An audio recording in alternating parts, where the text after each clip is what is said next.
오늘 아침 뉴스 연구소. 네, 오늘 아침 뉴스의 맥을 짚어드리는 시간 뉴스 연구소 경향신문 박순봉 기자, 뉴스톱 김준일 수석 에디터 나왔습니다. 안녕하세요. 안녕하세요. 네, 첫 번째 뉴스 어디로 갈까요? 급물살 타는 돈봉투 수사. 돈봉투 수사 확대되는 분위기죠. 네, 검찰이 어제 이틀 만에 다시 두 번째 압수수색을 했습니다. 송영길 전 대표 경선 캠프 관계자 3명에 대해서 진행을 했고요. 예. 상황실장, 지역본부장 이런 사람입니다. 지난주 토요일에 압수수색했다라는 거 전해드렸었는데 그때는 송영길 전 대표 자택 중심이었고요. 그리고 후원조직 연구소 들어갔었고 어제는 경선 캠프 쪽에 좀 집중을 했다 이렇게 보시면 됩니다. 이렇게 좀 압수수색이 확대가 되니까 송영길 전 대표가 내가 직접 나가겠다 자진 출석 의사를 밝혔어요.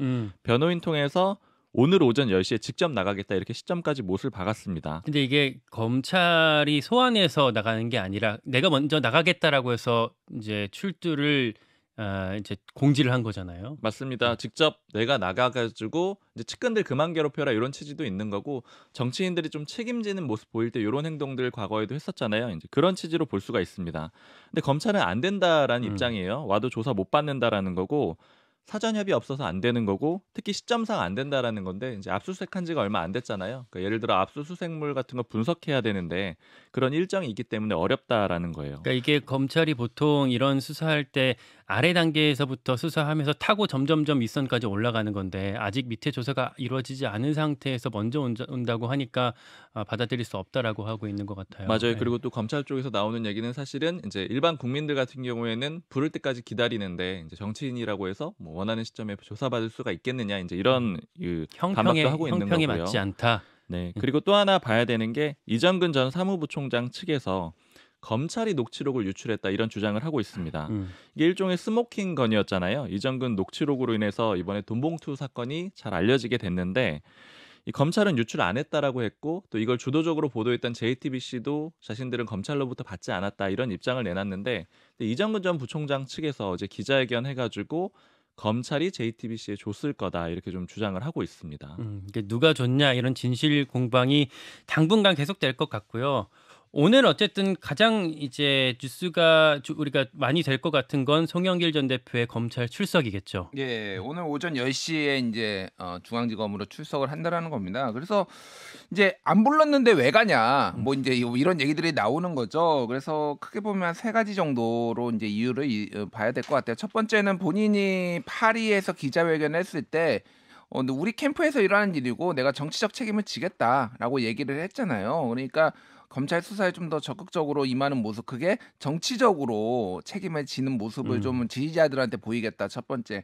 두 번째는 당당하게 검찰 수사에 임하겠다라는 표현을 그전에 그때 파리 기자회견에서 썼어요. 예. 그 얘기인즉슨 한마디로 얘기하면 나는 죄가 없다. 그때도 그 비슷한 취지의 얘기를 했잖아요. 몰랐다, 인지도 못했고. 그러니까 이거 지금 검찰 수사가 좀 무리하게 물국필반이라는 뭐 단어를 썼네 안 썼네 그런 얘기가 있지만은 물건이 어떤 물질이 극에 달하면 원래 자리로 돌아온다 이런 뭐 사자성어를 썼다라고 어제 언론 보도가 나왔는데 이게 검찰의 수사가 좀 무리하게 되고 있다 이런 거를 좀 강조하기 위해서 세 번째가 가장 핵심인 것 같아요.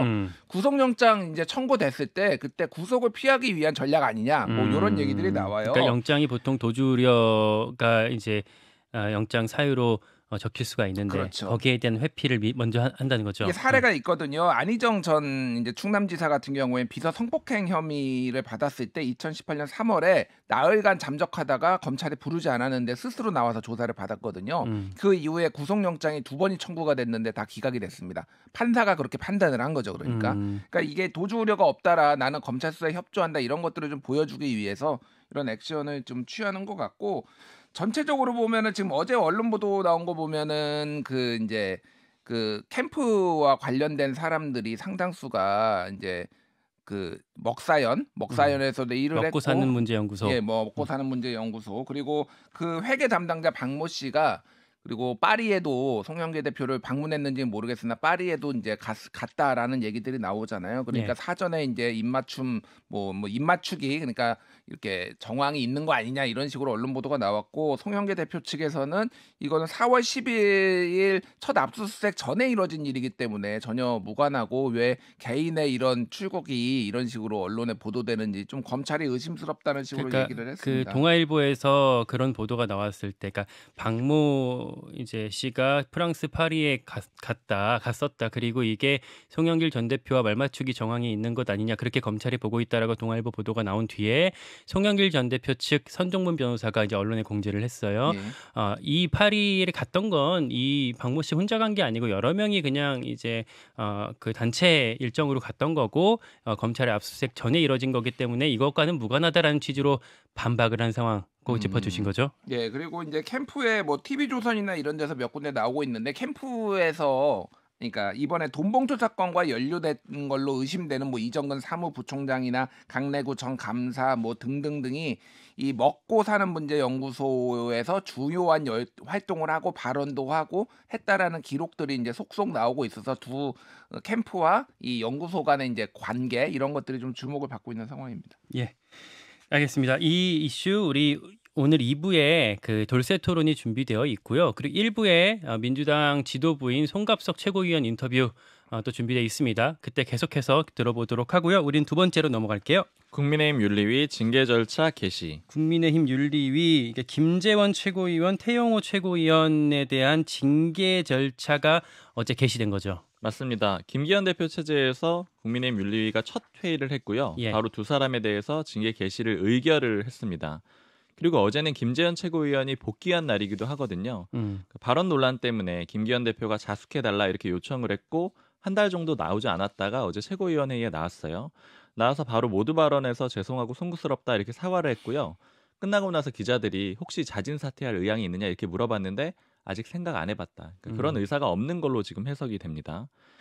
징계를 개시하는 사유 이제 두 사람 다 발언이 문제가 됐는데 윤리위가 일단 김재현 최고위원에 대해서 문제 삼은 건 세 가지를 들고 있습니다. 일단 첫 번째는 5.18 정신을 헌법 전문에 넣겠다는 대통령 후보 발언은 표를 얻으려고 한 거다. 이런 식으로 발언했다라고 이제 표현을 했는데 특히 이제 원문 보면은 윤석열 대통령 언급은 없는데 윤리위가 윤 대통령을 좀 언급을 해서 딱 지목을 해서 이렇게 표현을 했다라는 것도 좀 김재원 중요합니다. 최고위원이 그때 사랑제일교회에 가서 했던 말에는 윤석열 대통령 공약 이렇게까지 들어있지는 않았는데 이번에 윤리위가 기자들한테 브리핑하면서 김재원 최고위원의 발언은 윤석열 대통령 관련 언급이 있었던 겁니다라고 딱 명시를 했던 거군요. 그런 점이 좀 중요해 보이고요. 그리고 두 번째 발언은 정광훈 목사가 우파 진영 천하통일했다. 그리고 세 번째 발언은 제주 4.3 추념식은 경낮은 기념일이다. 이렇게 말했던 거를 문제 삼고 있습니다. 예. 그리고 태용호 최고위원도 두 가지 발언이 논란이 되고 있는데 이 제주 4.3은 김일성 지시로 촉발이 됐다.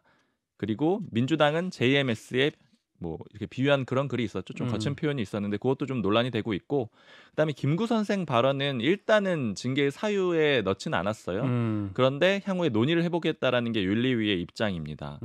그리고 오는 8일에 2차 회의를 할 거고요. 이 자리에서는 이제 본인들 해명을 듣고 징계 수위를 결정하게 될 거고요. 징계 절차가 5월 18일 전에는 마무리될 걸로 예측이 돼요. 왜냐하면 이제 5.18 관련 발언이 있었고 그때 지도부가 갈 가능성이 있기 때문에 그 전에 정리가 될 걸로 그렇게 추정이 됩니다. 결과가 빠르면 8일, 그러니까 다음 주 월요일이죠. 빠르면 8일, 늦어도 5.18 전에 징계가 마무리될 걸로 예측이 되고 있는 상황. 예, 여당 내부에 뭐 좀 취재를 해보셨죠? 네. 이제 이번에 징계 개시를 했기 때문에 예. 어떻게 될 거냐 이런 것들이 좀 궁금했는데 특히 이전에 이양희 윤리위원장 시절에 윤리위원하고 좀 얘기를 해봤어요. 이제 관례가 어떤지 이게 좀 궁금해가지고 근데 얘기를 들어보니까 개시를 일단 한 이상 징계를 안 하기는 어렵다라는 거예요. 수위는 달라질 수 있지만 이게 왜냐면은 징계를 개시한다라는 것 자체가 위원들끼리 의결을 해서 의견을 모은 거기 때문에 안 하면은 좀 모양이 빠지는 그런 그림이 있고요. 이게 당원 당규에 딱 무조건 개시하면 징계를 해야 된다 이렇게 명시되어 있는 건 그런 건 아니에요. 그런데 만약에 안 할 수도 있는데 그런 경우는 통상적으로 어떤 혐의가 있는데 뭐 예를 들어 돈을 받았다 이런 혐의가 있는데 징계 과정에서 그게 돈을 받지 않은 걸로 확인이 되면은 징계를 안 할 수가 있는데 요번 건 같은 경우에는 발언 논란이잖아요. 그러니까 이미 발언들이 다 나와 있는 상태라서 없던 일이 될 수는 없다라는 거예요. 그래서 이제 최소한의 징계는 있을 것 같다. 사정 변경이 있지 않았기 때문에. 네. 그리고 또 하나 우리 지금 태영호 최고위원 어제 MBC에 뭐 녹취록 보도가 있었던 것 같은데 이거 좀 간단히 정리해 주시겠어요? 네. 지난 전당대회가 3월 8일이었고 그때 태영호 최고위원이 당선이 됐고요. 예. 바로 그 다음 날에 녹취가 됐는데요. 그날 이진복 대통령실 정무수석을 태영호 최고위원이 만나고 왔습니다. 네. 그리고 나서 저녁에 자기 의원실에서 보좌진들하고 얘기를 했는데 그 내용이 녹음돼서 어제 MBC 보도가 된 거고요. 내용이 어떤 거냐면은 이제 이 이진복 수석이 이제 뭐라고 했다라는 거예요. 왜 최고위원회의에서 당시에 이 일본의 강제동원 배상에 대해서 정부의 해법이 나왔고 이거에 대해서 야당 비판이 있었는데 이런 얘기 왜 최고위원들이 안 하냐. 그런 식으로 하면 안 된다. 대통령실이 다 보고 있다. 최고위원 기간 동안에 잘하면은 공천 문제는 걱정 안 해도 된다. 이런 얘기를 들었고 태영호 최고위원 당시에 정신이 번쩍 들더라 이렇게 보좌진들한테 얘기를 합니다. 라는 얘기를 태영호 최고위원이 내가 이진복 수석한테 들었다라고 보좌진한테 얘기하는 그 상황이 그 음성이 녹취록에 담겼던 거군요. 근데 이게 맞습니다. 만약에 사실이라면 사실 대통령의 뭐 당무 개입까지 얘기가 될 수 있는 뭐 이렇게 약한 사안은 아닌 것 같아요. 예, 어제 MBC가 보도를 했는데 태영호 최고위원은 일단은 이 보도는 유감이고 이거는 보좌진은 이제 공천 받을지 여부에 대해서 보좌진을 안심시키기 위한 거지 이진복 수석을 만났지만은 공천 얘기도 한일 정상회담 얘기도 하지 않았다 이렇게 해명을 했어요. 예. 근데 이 녹취록을 들어보고 뭐 쭉 들어보면은 너무 구체적인 정황들을 얘기를 해서 이 뭐 당무 개입 논란이니까 두 가지를 알 수가 있었던 거죠. 그러니까 한일 정상회담 있고 이제 비판이 막 쏟아질 때 그때 사실 정부 여당에서도 조금 이거를 옹호하기 힘든 기류가 역력하니까 대통령실에서 좀 세게 푸시를 해서 압박을 해가지고 최고위원들 발언을 해라 이런 정황들이 나왔다라는 거. 두 번째는 이제 방금 말씀하셨던 당무 개입 논란이 있는 거죠. 그래서 예전에 뭐 아무 말도 하지 않으면 아무 일도 일어나지 않는다. 이진복 하면은 딱 이제 그게 떠오르잖아요. 이제 이거는 뭐 아무 말을 하면 공천 받을 거다. 뭐 이런 근데 식으로 안철수 이제 후보한테 예. 했던 얘기 말씀하시는 그렇죠. 거죠. 이제 뭐 네. 그렇게 되는 것 같아요. 그래서 이게 이제 공천까지 그냥 요청 정도가 아니라 공천까지 좌지우지한다. 그러면은 김기현 대표는 뭐 바지 대표인가 뭐 이런 것까지 이제 뭐 얘기가 나올 수 있는 그런 거죠. 근데 뭐 이게 증거가 있는 건 아니고 뭐 녹취는 있지만은 뭐 부인을 하면은 이거를 이제 뭐 수사를 하거나 그럴 수 있는 상황은 아닌 것 같은데 논란은 좀 커질 것 같습니다. 이게 어제 밤에 보도가 나와서 저도 좀 깜짝 놀랐는데 정치권 상황도 좀 급박하게 돌아갔을 것 같아요. 취재를 좀 해보셨나요? 네, 분위기 좀 물어봤는데 특히 일단 용산 쪽에서는 뭐 이제 당연한 절차긴 한데요. 그 관련실에서 어제 바로 대응 회의를 좀 했고요. 그리고 이제 용산 쪽에 사람들이 얘기하는 게 정상회담 결과도 괜찮았고 그다음에 수단 교민 구출 대응 이런 것도 좋아가지고 좀 지지율을 올릴 수 있겠다 이렇게 기대를 하고 있는 상황인데 또 이런 게 터져가지고 좀 우려가 된다 이런 얘기도 있었고요. 예. 그리고 좀 개인적으로 느끼기에는 보좌진들이 좀 난리였어요. 보좌진. 왜냐면, 네, 예. 이게 왜냐면 이제 유출을 한 사람이 아무래도 보좌진으로 추정이 되는 그런 상황이잖아요. 예. 그래서 이게 괜히 좀 피해를 보지 않겠느냐. 그리고 특히 태영호 의원실이 최근에 공개를 낸 걸 보면은 공고 채용을 낸 걸 보면은요. 지난달 27일에 8급, 9급 2명 채용한다라고 돼 있거든요. 그러니까 이제 사람이 좀 그만두는 과정에서 뭐 이런 일이 벌어진 게 아니냐. 그래서 앞으로 의원들이 보좌진들 뭐 휴대폰 이제 못 들고 오게 해서 뭐 회의하는 거 아니냐 이런 얘기들도 네. 이런 우려들도 좀 같이 나오고 있습니다. 어제 저녁에 제가 알기로 국민의힘 민주당 보좌진 협의회에서 뭐 음악 공연 이제 같이 하고 했던 걸로 기억하는데 이 보도 나오면서 아마 거기도 발칵 뒤집힌 것 같습니다. 세 번째 마지막 뉴스로 갈게요. 최저임금 1만 원 넘을까? 최저임금 전원 회의가 오늘은 열리게 되나요? 열릴 걸로 보입니다. 예. 오늘이 첫 전원회의 개최 날인데 기시감이 좀 있죠. 이게 왜냐면은 지난달 18일에 원래 1차 회의 할 예정이었었어요. 예. 그런데 그때 파행이 됐었습니다. 이 파행된 게 지금 최저임금위원회가 얼마나 힘든지를 보여주는데 최저임금위가 크게 세 축으로 돼 있거든요. 사용자위원, 노동자위원, 공익위원. 그런데 이제 통상적으로는 사용자가 경영계 쪽이고 노동자가 이제 노동계 쪽이니까 양쪽이 맞붙고 공익위원이 정부 쪽이거든요. 이쪽에서 최종 조율하는 그런 그림인데 지난번에 파행될 때는 노동계 쪽에서 이 공익위원 중에 한 명, 이제 권순원 위원을 사퇴해라 이렇게 주장을 하면서 결국 이제 파행이 됐던 겁니다. 그래서 이제 노정 간의 좀 갈등 양상도 일부 있다라는 거 볼 수가 있고요. 그리고 지금 최저임금을 노동계 쪽에서는 12,000원까지 올리자라고 주장을 하고 있고 현재 최저임금이 9,620원이거든요. 경영계는 당연히 뭐 안 된다라는 그런 입장이 하나 있어서 이게 쟁점이고요. 두 번째 쟁점은 지금 경영계 쪽에서는 최저임금을 좀 업종별로 차등해서 적용을 하자 이런 것들을 내놓고 있는데 요거 지금 노동계 쪽에서는 받아들이지 않고 있거든요. 이게 왜냐면은 이제 일부 그런 업종에 대해서는 완전 낙인 효과가 찍혀가지고 가뜩이나 이제 돈 못 받는데 더 못 받고 사람도 더 못 구한다 이렇게 주장을 펴고 있어서 두 개가 쟁점입니다. 이게 중재하고 절충하기가 쉽지가 않아 보이는데 김준일 에디터 어디 주목해 보셨을까요? 이제 외교의 시간이 끝나고 저는 노동의 시간이 곧 올 거라고 봅니다. 이거 최저임금부터 해가지고 왜냐하면은 윤석열 대통령 지지율이 높게 나왔을 때가 노동개혁 드라이브 걸었을 때가 상당히 높게 나왔거든요. 그래서 이 최저임금과 관련해서 전선이 하나 쓸 것 같아요. 그래서 지금 최저임금 구하는 방식이 국민 경제 생산성 상승률인데 쉽게 얘기하면 경제 성장률에 소비자 물가 상승률 더하고 여기에 취업자 증가율을 빼면은 나온 숫자로 2년 연속 결정이 됐거든요. 이거를 작년 걸로 기준으로 하면은 4.74% 나오고요. 최저임금은 내년 최고면 1076원 나옵니다. 그러니까 1만 원 돌파는 될 것 같아요. 지금 전체적인 분위기를 봤을 때. 다만 이제 물가가 더 많이 지금 뛰고 있으니까 이거를 반영해야 된다라는 거 하나. 그리고 박순봉 기자가 얘기했듯이 지금 대통령 공약 사항이나 마찬가지인데 업종별 차등 적용 이거를 지금 경영계에서 들고 나올 거라서 이게 굉장히 뜨거운 감자가 될 것 같습니다. 여기까지 뉴스연구소 박순봉 기자, 김준일 에디터였습니다. 고맙습니다. 감사합니다.